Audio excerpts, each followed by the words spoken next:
ഹൊറഗല്ലോ. ഈ വാക്കിന് മുന്നേ നിങ്ങൾ എവിടെയെങ്കിലും കേട്ടിട്ടുണ്ടോ? ഇത് ആക്ച്വലി ഒരു ഷോർട്ട് സ്റ്റോറിയുടെ ടൈറ്റിലാണ്. ഈ ഇടയ്ക്കാണ് എൻ്റെ ഫ്രണ്ട് എനിക്ക് കഥ പറഞ്ഞു തരുന്നത്. ഭയങ്കര റിലേറ്റബിൾ ആയിട്ട് തോന്നി. അപ്പം നിങ്ങളോടും പറയാമല്ലോ എന്ന് ഓർത്തു. ഓക്കെ, കാര്യം സിമ്പിളായിട്ട് ഞാൻ പറയാം. നമുക്ക് എല്ലാവർക്കും ഒരാളുണ്ടാവും. നമുക്ക് എന്ത് സന്തോഷം വന്നാലും സങ്കടം വന്നാലും നമ്മൾ ഓടിപ്പോയി പറയുന്ന ഒരാൾ.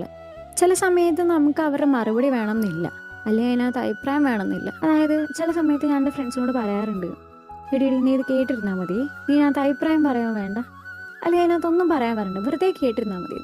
പക്ഷെ എപ്പോഴും നമ്മുടെ ഫ്രണ്ട്സിന് അത് ചെയ്യാൻ പറ്റിയെന്ന് വരില്ല. അങ്ങനെയുള്ള ചില പ്രത്യേക സാഹചര്യങ്ങളിൽ ഞാൻ കണ്ടുപിടിച്ചൊരു സ്ഥലമാണ് നിങ്ങൾ ഈ വീഡിയോയിൽ കാണുന്നത്. കാണുമ്പോൾ കുറച്ച് ഹൊററായിട്ട് തോന്നുമായിരിക്കാം, പക്ഷെ ഇതെൻ്റെ വീടിൻ്റെ അടുത്തുള്ള പള്ളിയും പള്ളിയുടെ പുറകിലത്തെ സെമിത്തേരിയുമാണ് കേട്ടോ.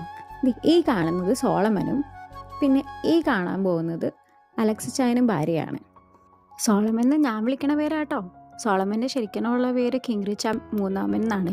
അതുപോലെ തന്നെ അലക്സിച്ചായനും അലക്സാൻഡ്രോ സംതിങ് ആണ് പുള്ളിയുടെ പേര്. പക്ഷെ എനിക്ക് ഇന്നേ വരെ അവരുടെ പേര് മര്യാദയ്ക്ക് പ്രൊനൗൺസ് ചെയ്യാൻ പറ്റിയിട്ടില്ല.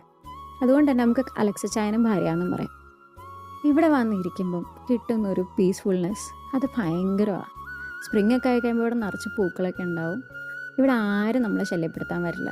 ഒരു പാട്ടൊക്കെ വെച്ചിട്ട് 5 മിനിറ്റ് അവിടെ ഇരുന്ന് കഴിഞ്ഞ് അവരോട് കുറേ കഥ പറയും, അവരോട് വിഷമങ്ങൾ പറയും, എൻ്റെ സന്തോഷം പറയും.